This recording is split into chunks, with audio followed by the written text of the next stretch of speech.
Nala has raised $40 million. Think was wondering, who is Nala? Why is it raising money? And what's this money for? Okay. Who is Nala? What is Nala? So it's a Tanzanian fintech that provides remittance and payment services to Africans. So I mean, yeah, Series A. First, I think it's is it good? Probably a bit encouraging that they are raising. First, you don't always see Tanzanian startups in the news. So yes, there's that. It's good news that they're in the news. Other Yeah, thing with a that big fundraise for that with a matter. big fundraiser as well. So I mean, I think we've not also had a lot of Series A raises this year. So that's one more Series A raise that hopefully shows that certain startups are beginning to mature. But why are they raising? There are two, like I said, there are two major services that they offer. There's the remittance, and then there's the payment. So payments across Africa, and then remittance. So basically doubling down on what do you call it, on the remittance bit and also on their payment services. So yep, that's Lunala is. We also saw that Kuda, they said they're going to launch multi-currency wallets in Mm. Canada. Basically, they're also entering the remittance space. We are seeing a lot of people entering this remittance space. What is so juicy about that market? Is it big enough? What's the play for them?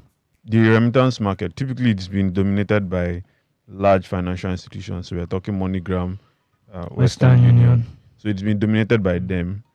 But sending money to Africa is a pain.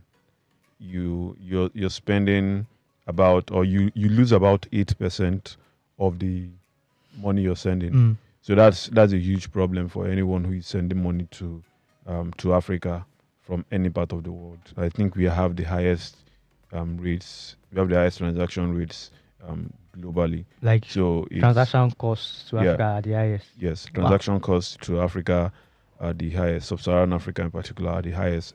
I think most people have between four. So to be fair, remittance is like expensive for most Mm. parts of the world, or it's more expensive than, I mean, payments within your country.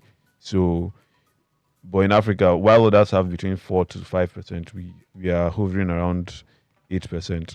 So it's a conversation that has been going on. How can we reduce these costs? But to the reason they are getting into that market, I think one would be we are seeing a pattern of migration. So migration has doubled. So African migration now has doubled in the last 20 years. Since sorry, more than 20 years. In the last 30 to 35 years, Okay.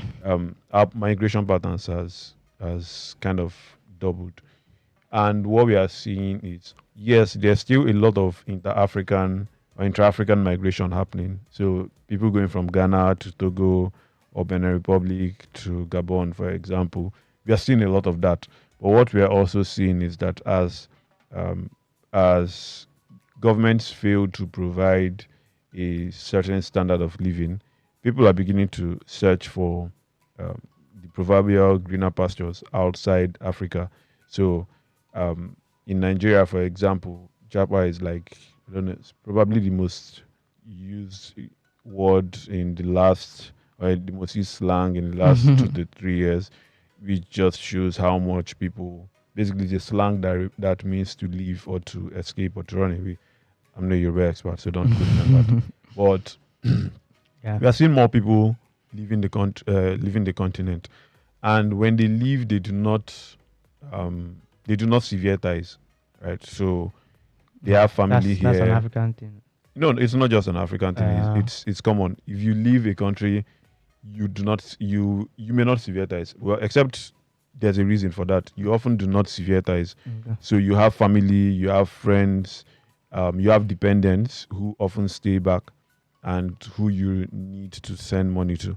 So there's that, and then these guys are saying, okay, how about we get some money or make some money by making it easier Mm. for Nigerians in the diaspora, Ghanaians in the diaspora, basically Africans in the diaspora, to send money back home and then just take a cut of those transactions. Yeah. So yeah, what we are now seeing too is, or what something else that is very important to note is that um, remittances play a huge role in the economy of Africa. True. In fact, True. not just Africa here, but in the developing world.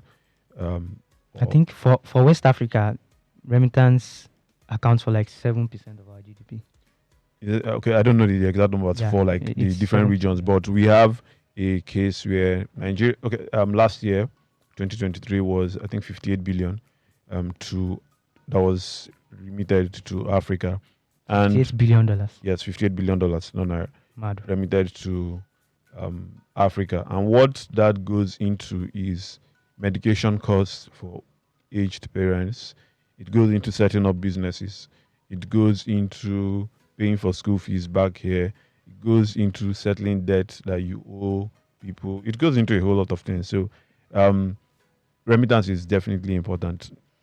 Countries like Nigeria, are like Okay. they're the biggest beneficiaries. But we are also seeing that in some countries, I think in Ghana, for example, remittance is increasing. So yes, remittance plays a huge role, which explains. And then you also have Africans who are migrating to certain countries, basically creating an opportunity there. So remittance plays a huge role, but I mean now we have M5, we have sent by Flutterwave, probably even cheaper cash. A lot of these guys, right? Is leatherback remittance as well. I think sort of, right? We have these players, right, in this space. When does it become? Is it not becoming too saturated? For, I mean, okay. It's not. So, first question I'll ask, or if you say it's getting saturated, first thing I'll point you to is the sheer amount of money that is sent to the African continent. $58 billion. You are unlikely to capture $1 billion in your first year of operations. Very unlikely, right? So, where is that money? And here's the thing too: $58 billion is documented. That's what's documented. There are unofficial channels for remittance. Crypto. That not just crypto. Leave you and your crypto. Not just crypto. Okay. There's cash. People remit money with cash. True. Or remit funds with cash. Through the black market, someone is going. You give them some money, and there are a lot of reasons which we can't really go into. But let's just go with official numbers. 58 billion is a lot. For you to get to the point where you have maybe 2 or 3 players who are processing that much, right?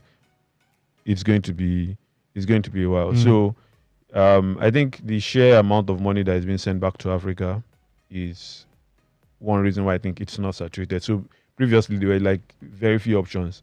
But what a lot of fintechs are doing is that they're reducing the cost of sending money back to Africa. True. So that automatically gives them market share if they can deliver it consistently.